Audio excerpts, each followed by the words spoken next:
Hola a todos, bienvenidos a lo que corresponde a la última clase de la unidad número 1 de bioquímica denominada Estructura y función de los aminoácidos y proteínas.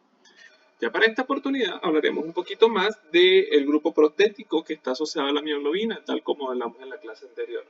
Además de ella hablaremos un poquito de los procesos de naturalización y renaturalización de las proteínas a nivel estructural terciario y cuaternario, además de las proteínas a nivel estructural cuaternario, así como los conceptos asociados a el enlace del grupo hemo con el oxígeno y los factores físicos que lo pueden afectar. Entonces iniciemos. Como habíamos hablado, la mioglobina es una proteína conjugada, dado que ella posee una parte que es solamente aminoácido, que es la parte de la globina, y una parte que constituye el grupo prostético que está asociado con lo del grupo M. La mioglobina, como ya habíamos acordado en la clase anterior, es una proteína que se encuentra a nivel estructural terciario, ubicada en los tejidos, y que tiene como función fundamental almacenamiento de oxígeno. Ahora, ¿cómo se da el almacenamiento de oxígeno? El almacenamiento de oxígeno se da gracias al grupo prostético que posee esta proteína terciaria.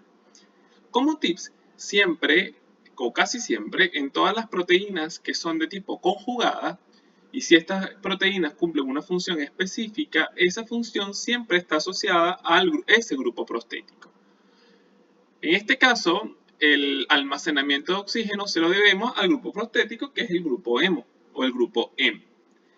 El grupo M es una estructura química que es un anillo bastante grande, es un anillo complejo, el cual posee 4 anillos. Imagínense acá que yo tengo 4 anillos enlazados entre sí.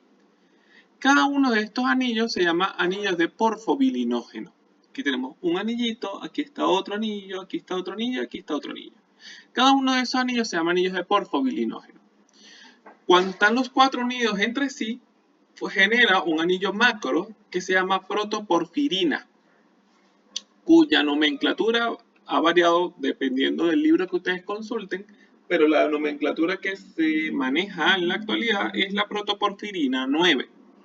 Ahora, ese anillo de protoporfirina posee en el medio un átomo de hierro.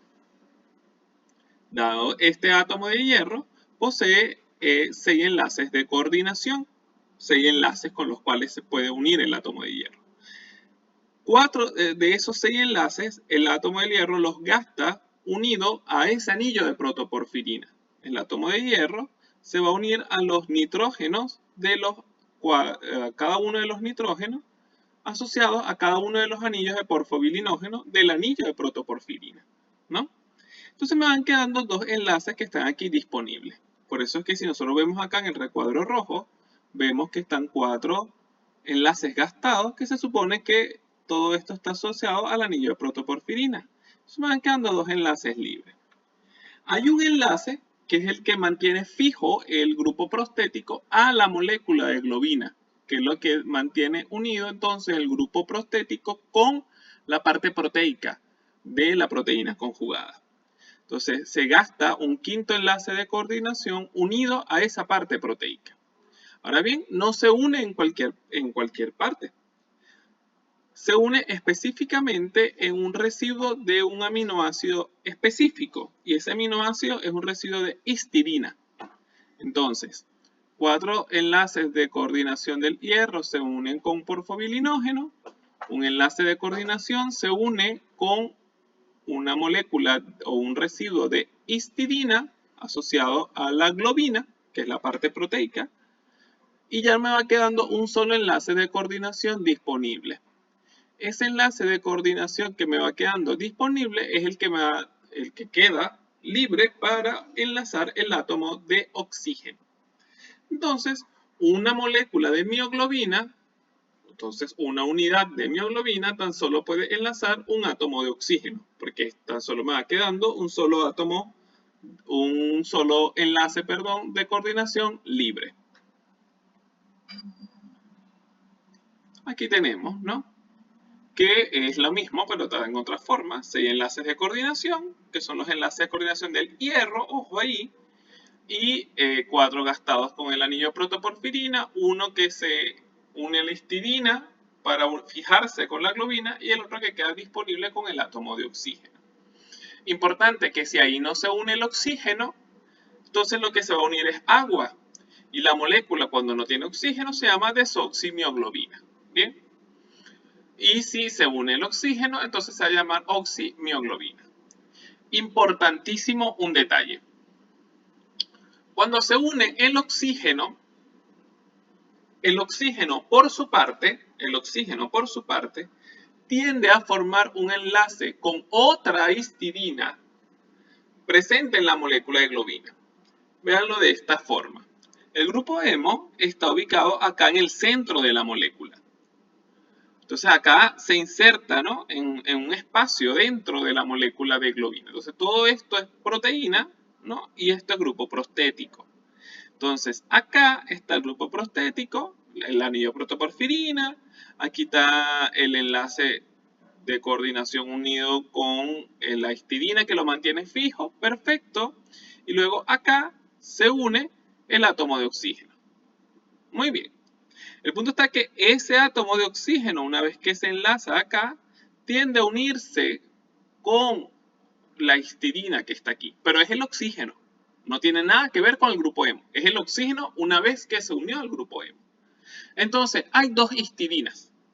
Hay una histidina que mantiene fijo el grupo hemo y hay una histidina que se une al oxígeno una vez que se ha unido al grupo hemo. Entonces, para diferenciarlas, les decimos que la histidina que mantiene fijo el grupo hemo a la globina la vamos a llamar como histidina proximal. Mientras que la histidina que forma el enlace con el oxígeno, una vez que se ha insertado con el grupo hemo, entonces la vamos a llamar como histidina distal. Simplemente para diferenciarla. Igual ellas tienen una ubicación específica, pero no nos vamos a grabar eso. Lo que nos vamos a grabar sencillamente si es proximal o distal. Obviamente, la mioglobina es una molécula que se satura muy, pero muy rápido. Ya porque tiene prácticamente una sola posición para enlazar oxígeno. Lo que sí hay que aprenderse es que la mioglobina es una molécula que siente una atracción casi inmediata por el oxígeno. Si yo estoy en el laboratorio y por un lado coloco mioglobina y por otro lado coloco oxígeno, la mioglobina inmediatamente va a buscar enlazarse con el oxígeno. Eso es lo que refleja este gráfico. Este gráfico tiene una curva. La forma de esta curva, literalmente así, este crecimiento que parece una línea acá al inicio, luego una ligera curvita de esta forma y luego otra línea, pero prácticamente horizontal, genera una curva que se llama una curva hiperbólica. Esta forma es una curva hiperbólica. La forma en que se enlaza el oxígeno a la mioglobina genera una saturación hiperbólica. ¿Por qué? Porque si yo mido qué tanto se va ocupando el grupo hemo con oxígeno en la mioglobina, yo voy a observar una curva de esta naturaleza. Entonces, las curvas de esta naturaleza lo que implican simplemente es que la afinidad que tiene la mioglobina por el oxígeno es muy, pero muy alta. Y al final eso es muy importante porque esto va a representar una molécula de almacenamiento. No quiero que la molécula esté soltando el oxígeno si no lo voy a necesitar al momento. La mioglobina, así como muchas otras proteínas que estén en cualquier otro nivel superior al primario, ellas pueden sufrir un proceso de desnaturalización y renaturalización. Uno de los ejemplos clásicos que siempre se explica es el ejemplo de la ribonucleasa. La ribonucleasa es una proteína que es una proteína simple, es puro aminoácido lo que se encuentra ahí, que es una proteína globular, y ella es una proteína, ¿no?, que tiene una función catalítica. Y esta proteína, ¿no?, está así, como es globular, está así toda enrollada, ¿no? Perfecto. Y esta proteína yo la puedo desnaturalizar. Es decir, yo puedo abrirla.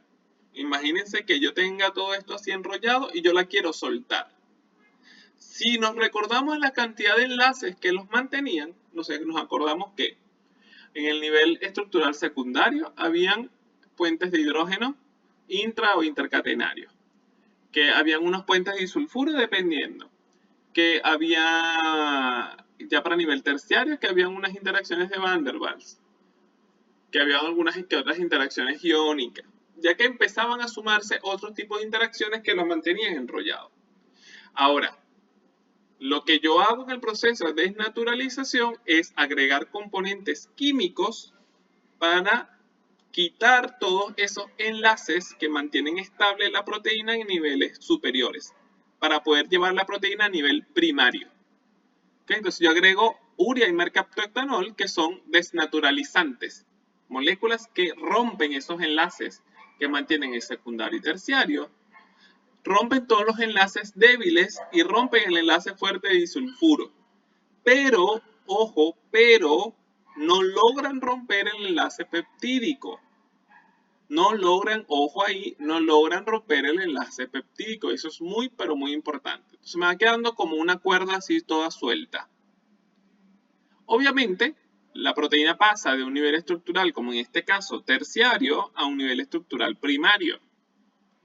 Y ya en este nivel estructural primario, la proteína no hace nada. Entonces va a estar en un estado desplegado totalmente inactivo, no está haciendo nada. Ahora, si yo le llego a quitar los agentes desnaturalizantes, la proteína, como yo no solté sus aminoácidos, ojo, como yo no solté sus aminoácidos, ella puede recuperar su conformación. De ahí la importancia que yo les comenté del nivel estructural primario. Es verdad, la proteína puede ser que no tenga actividad en ese momento, pero sí sabemos lo que va a hacer a futuro. Ya yo con saber el orden de los aminoácidos, ya yo sé qué conformación puede adquirir la proteína. Pero si yo hubiese tenido una desnaturalización absoluta de la proteína, yo tendría aminoácidos sueltos. Y al yo tener aminoácidos sueltos, ya no hay forma ni manera de volverlos a unir.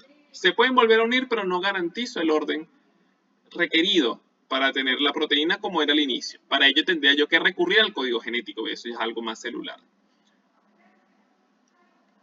Lo que hacemos, este tipo de desnaturalización se llama desnaturalización parcial, ¿no? Porque desnaturalizo, pierde la función, pero se pierde la función de forma parcial, ¿no? Hay muchos agentes desnaturalizantes. Uno de estos es desnaturalización química, hay otra desnaturalización que es física, por ejemplo la temperatura, porque aumenta la energía cinética de las moléculas tienden a chocar mucho y se rompen las moléculas, por así decirlo. El choque es tan fuerte que tiende a desnaturalizar. Acá lo mismo, ¿no? Vean que aquí la proteína, ¿no?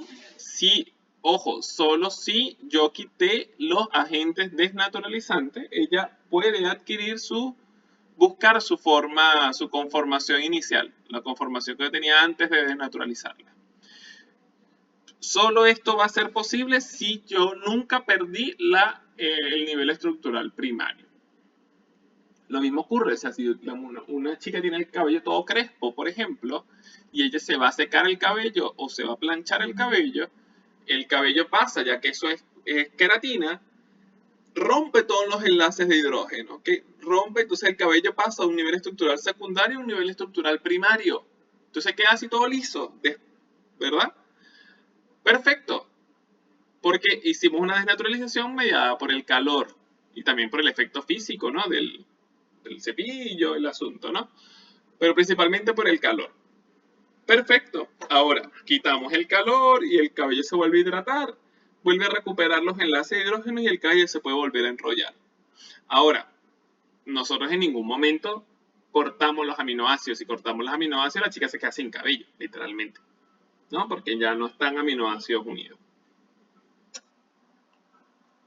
Algo importante que no había comentado en la clase anterior es que existe un componente en las proteínas a nivel estructural terciario que se llama dominios.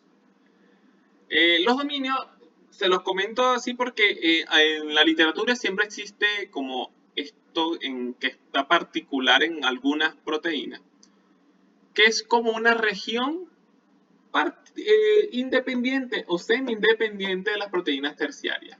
Es como que si tuviesen una proteína chiquitita dentro de otra proteína, que tienen como unas mismas características. Es decir, una parte externa hidrofílica, una parte interna hidrofóbica, con muchos aminoácidos, todo cumple como una función específica, pero no llega a ser una proteína sola, que forma parte, es como si tuviésemos una pelota y dentro de la pelota tuviésemos como una pelotita, que entonces como las características generales de la pelota, por así decirlo. Eso se llama dominio. Una región semi-independiente, por eso se dice semi-independiente, que posee una geometría compacta característica. Otra cosa es que las proteínas, realmente todas las proteínas, cuando se están sintetizando, eso va a ver en la unidad número 8, la proteína cuando se sintetiza, ella se sintetiza a nivel estructural primario, todas. Realmente todas las proteínas se sintetizan a nivel estructural primario. Súper. Ahora, cuando la proteína va a adquirir los niveles estructurales superiores, a veces hay algunas que necesitan alguna ayuda, ¿no? Hay algunas que no la pueden hacer del todo por sí solas. ¿Ya? De ahí se requiere de unos ayudantes. Esos ayudantes son otras proteínas. Esas otras proteínas son llamadas las chaperonas moleculares y son unas proteínas que facilitan el ensamblaje adecuado de la estructura proteica. O sea, todas las proteínas se tienen que enrollar de una forma adecuada, ¿no? De tal manera que garantice que los aminoácidos hidrofóbicos estén dentro, hacia la parte central de la proteína, que los hidrofílicos estén hacia la parte externa, que se evita que todas las proteínas se plieguen, ¿ok? Se facilita que a las proteínas cuando van a ser de nivel estructural cuaternaria, es un nivel estructural más grande, más macro, entonces las proteínas se asocian entre sí. Entonces realmente son unas proteínas bastante útiles que facilitan la síntesis de las otras proteínas, pero no en la síntesis como tal.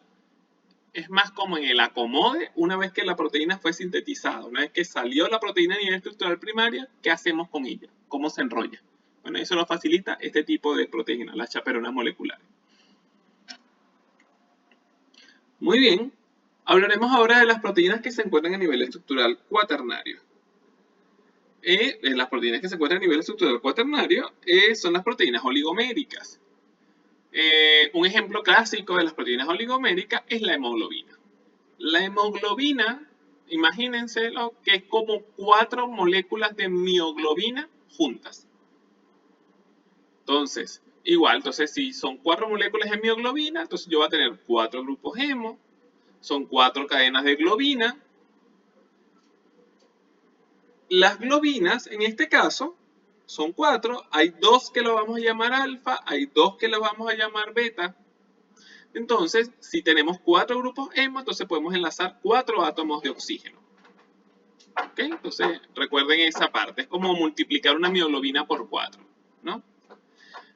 Algo importante que tiene la hemoglobina, que no tiene la mioglobina, es que obviamente es una proteína un poquito más compleja y ella tiene dos formas de ser estable o de estabilizarse.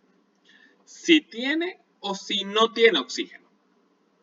Si la molécula no tiene oxígeno, tiene un estado que se llama T, que es un estado como tenso, que es la estructura más estable que pueda tener la hemoglobina cuando no tiene oxígeno. Eso se llama desoxihemoglobina. No tiene oxígeno. Y cuando tiene oxígeno, ella adquiere otro estado que se llama estado R, que también es conocido como estado relajado, o la oxihemoglobina. La hemoglobina está localizada en los glóbulos rojos. Ella es la que le da el color a la sangre. y ella tiene como función el transporte de oxígeno. Acá tenemos una diferencia clave con la mioglobina, aparte de la estructura. La mioglobina está en el tejido y es almacén de oxígeno. La hemoglobina cumple una función de transporte de oxígeno. En la proteína, el nivel estructural cuaternario, pues, prácticamente son los mismos niveles, los mismos enlaces estabilizadores que el nivel estructural terciario, solo como que multiplicados a más cantidad. Ahí tenemos los mismos. El enlace peptídico obviamente siempre va a estar, las interacciones de Van der Waals, los enlaces disulfuro, los puentes de hidrógeno, las interacciones electrostáticas, todas las mismas se van a mantener. Esto ya les había comentado. Obviamente la coordinación del hierro a la oxihemoglobina es el mismo que como en la mioglobina, o sea, igual los 4 enlaces de coordinación con la protoporfirina, la histina proximal, la histina distal, todo igual. Pero multiplicado por 4 porque son 4 cadenas polipeptídicas. Que es lo mismo acá que ya se lo había comentado. Algo importante aquí. Yo le había comentado que había dos estados de la hemoglobina. Un estado T y un estado R.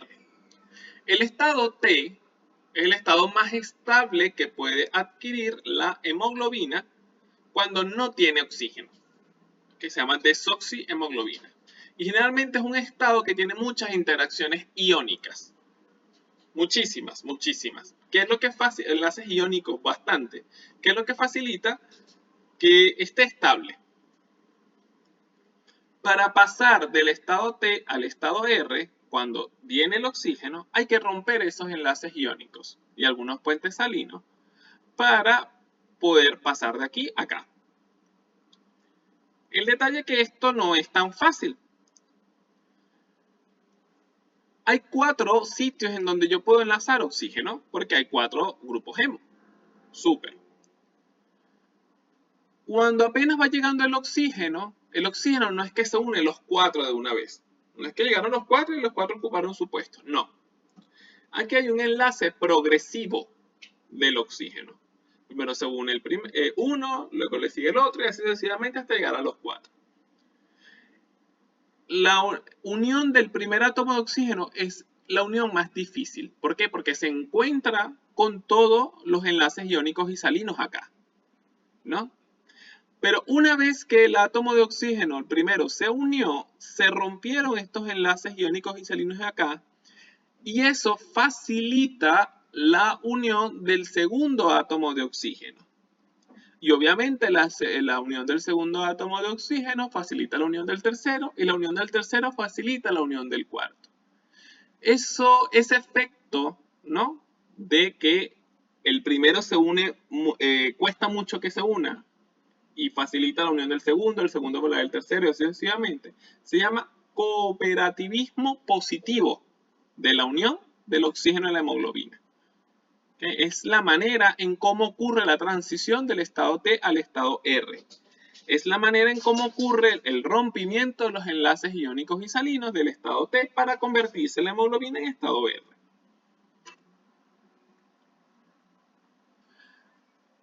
Como ya comenté, la hemoglobina tiene una función de transporte de oxígeno.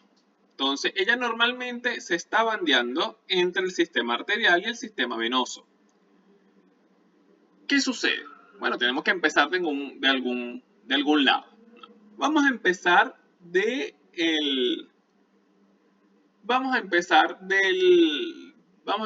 acá. Vamos a empezar aquí a nivel del alveolo pulmonar, ¿no?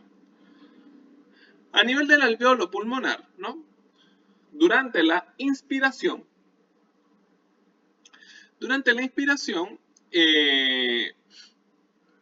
se tiende a liberar el dióxido de carbono que proviene del metabolismo celular. La liberación del dióxido de... durante la expiración se libera el dióxido de carbono, se libera el dióxido de carbono que proviene del metabolismo celular. Muy bien. La liberación de ese dióxido de carbono se da gracias a la anhidrasa carbónica, una anhidrasa carbónica que se ubica a nivel del alveolo pulmonar. Súper.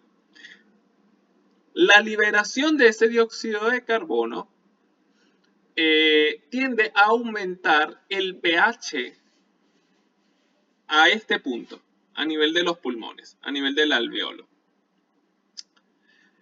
Entonces, a nivel de la inspiración, entonces cuando inspiramos, estamos tomando oxígeno. Entonces nos conseguimos con un ambiente a nivel aquí del pulmón, en donde tenemos un pH elevado, una concentración de dióxido de carbono baja porque lo acabamos de liberar, y una concentración alta de oxígeno porque acabamos de inspirar, ¿no? Entonces nos conseguimos con esa triada.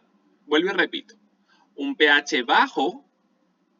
¿Ok? ¿Por qué un pH bajo? Porque liberamos el dióxido de carbono. Recuerden, mucho dióxido de carbono está asociado con un pH bajo. Poco dióxido de carbono está asociado con un pH alto. Entonces, si durante la expiración liberamos CO2, entonces aumentamos el pH. Muy bien. Entonces, poco CO2 baja la concentración de CO2, lo acabamos de liberar, aumentó el pH y aumentó la concentración de oxígeno porque lo acabamos de inspirar. La liberación de CO2 se da gracias a la anhidrasa carbónica. Ese ambiente específico de poco CO2, alto pH, mucho oxígeno, hace que el oxígeno se enlace a la hemoglobina, se una a la hemoglobina. Entonces la hemoglobina logra captar oxígeno. Entonces la hemoglobina se viene con el oxígeno, ¿ok? Se viene con el oxígeno desde el alveolo pulmonar y se entra al sistema arterial y transporta ese oxígeno a los tejidos. Entonces, la hemoglobina, una vez que ella llega al tejido, se consigue con un ambiente totalmente contrario al del alveolo pulmonar. En el alveolo pulmonar, teníamos poco CO2, un pH alto y mucho oxígeno. Aquí, una vez en el capilar tisular, aquí en el tejido, nos conseguimos con, hay mucho CO2, porque es lo que viene del metabolismo del tejido, mucho CO2, por ende hay un pH bastante bajo, y además hay poco oxígeno. ¿Por qué hay poco oxígeno? Porque ha sido utilizado en el metabolismo. Por eso es que se ha liberado CO2. Entonces, ese ambiente de mucho CO2, pH bajo y poco oxígeno hace que la hemoglobina libere el oxígeno y enlace el CO2. ¿Ok? Entonces, la hemoglobina, acá a este punto, vean el paso importante aquí, que la hemoglobina suelta el oxígeno, ¿ok? A nivel del tejido y enlaza dióxido de carbono. Y la hemoglobina se viene ahora cargada con dióxido de carbono, ahora entra hacia el sistema venoso y va de nuevo a los pulmones a hacer el proceso contrario. Entonces, aquí podemos hablar de varias cosas. La primera, hay varias condiciones que hacen que la hemoglobina una o no una oxígeno. Primero, las condiciones a nivel del alveolo pulmonar facilitan que la hemoglobina enlace oxígeno. Las condiciones a nivel del capilar tisular, a nivel de los tejidos, hacen que la hemoglobina libere oxígeno. Muy bien. ¿Cuáles son esas condiciones? A nivel del alveolo pulmonar, lo que facilita que enlace oxígeno es bajo CO2, alto pH, alta concentración de oxígeno. A nivel del tejido es lo contrario. Alta concentración de CO2, un bajo pH y una baja concentración de oxígeno. Muy bien. Entonces, lo que facilita el medio a través del cual la hemoglobina lleva oxígeno del alveolo hacia los tejidos es el sistema arterial. Por lo tanto, la arteria va a transportar una hemoglobina con oxígeno, es decir, va a transportar oxihemoglobina. El medio por el cual la hemoglobina no transporta oxígeno, sino que trae los productos de desecho del metabolismo celular hacia los pulmones, es el sistema venoso, ¿no? Entonces aquí vamos a transportar desoxihemoglobina, una hemoglobina que no tiene oxígeno. Entonces, aquí se nos prende algo importante, que la hemoglobina, a diferencia de la mioglobina, ella cumple una función de transporte, pero de dos moléculas. Aquí estamos transportando oxígeno, es cierto, pero también estamos transportando CO2. Estamos transportando oxígeno del alveolo pulmonar hacia los tejidos, súper, pero también estamos transportando dióxido de carbono desde los tejidos hacia el alveolo pulmonar. Entonces la hemoglobina cumple una función dual. Ojo ahí, transporte de oxígeno, transporte de CO2, de oxígeno de pulmones hacia los tejidos a través de las arterias y de dióxido de carbono desde los tejidos hacia el alveolo pulmonar a través del sistema venoso. Un detalle aquí, el transporte de oxígeno ocurre gracias a lo que ya les había comentado del grupo hemo, de la hemoglobina, ¿no? El enlace de coordinación y toda esa parte. Pero el dióxido de carbono no se une al grupo hemo de la hemoglobina, el grupo hemo de la hemoglobina, no. El dióxido de carbono se une a los extremos aminoterminales, ojo ahí, se une a los extremos aminoterminales de las cadenas de globina. Vuelvo y repito. El oxígeno se une a la hemoglobina en el grupo hemo. Perfecto. Pero el CO2 se une en los extremos aminoterminales de las cadenas de globina. Para que lo tengan presente. Muy bien. Otro detalle con esto, ¿no? Es que yo hablé mucho del efecto de la concentración de CO2, del efecto del pH y del efecto de la concentración de oxígeno sobre la afinidad que tenga la hemoglobina por el oxígeno. En un lado logra unir oxígeno, en otro lado logra soltar oxígeno. Ese efecto del pH y lo demás, concentración de oxígeno y de CO2, es lo que se conoce como efecto Bohr. B-O-H-R. Bohr. Ese efecto es lo que se explica lo que yo les dije. Ese es el efecto Bohr. Implica el efecto del pH, la concentración de CO2 y sobre la afinidad de la hemoglobina por el oxígeno. Bueno, acá como lo que les expliqué, el resumen un poco de lo anterior. De los pulmones sale la hemoglobina con oxígeno a nivel del sistema arterial y lo entrega al tejido. El tejido tomará para el metabolismo celular y el que no use se lo da la mioglobina para el almacén. El tejido libera dióxido de carbono, ese dióxido de carbono lo agarra la hemoglobina, pero ese dióxido de carbono luego se va por las venas de nuevo desde el tejido hacia los pulmones para luego ser liberado. Vean que aquí está lo que les comenté. Oxígeno, no sé si notan aquí el dibujito, está aquí unido a los átomos de hierro, ¿verdad? Mientras que aquí el CO2 está unido ¿a dónde? A los extremos aminoterminales.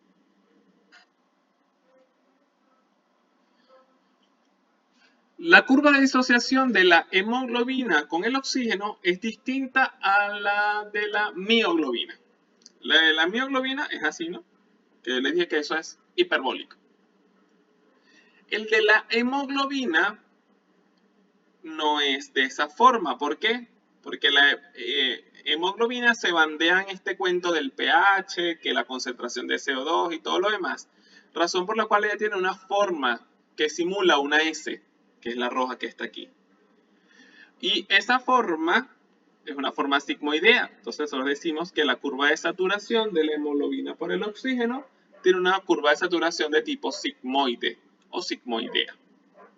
Y esto, lo que concluimos de esto es que la afinidad que tiene de las dos moléculas, la que tiene más afinidad por el oxígeno es la mioglobina. La mioglobina le gusta más el oxígeno, que es una molécula que no está con mucho cuento, un oxígeno y listo. Mientras que la hemoglobina tiene otra historia, es un poquito más compleja. Además, la forma sigmoidea refleja un poco el cooperativismo positivo que tiene. Algo importante es que, bueno, obviamente por el efecto Bohr, ¿no? El pH tiende, la hemoglobina por el pH tiende a afectar un poco la afinidad de la hemoglobina por el oxígeno, ¿no? Entonces, acá vemos que, bueno, dependiendo del pH que tenga, la afinidad va a variar un poco. Importante que estos números creo que no corresponden a pH, ¿ok? Porque creo que hay aquí un ligero error. Importantísimo es que en la medida en que el pH se vaya pareciendo más al pH de los pulmones, entonces la hemoglobina va a tener una afinidad más por el oxígeno. Y en la medida en que nos vayamos pareciendo más al pH de los tejidos, la hemoglobina va a ir perdiendo esa afinidad para liberarlo, obviamente. Hay una molécula que está en los tejidos, ¿no? Es una molécula que proviene del metabolismo de los carbohidratos que se llama 2,3 bifosfoglicerato. Esto es una molécula que se tiende como a atravesar un poco en el grupo hemo para evitar como el enlace de la hemoglobina con el oxígeno, ¿no? A nivel tisular, ¿no? Y de tal manera es una molécula que haga que la liberación de el oxígeno a nivel tisular sea una liberación mucho más rápida. Entonces, representa nomás que una molécula, ¿no?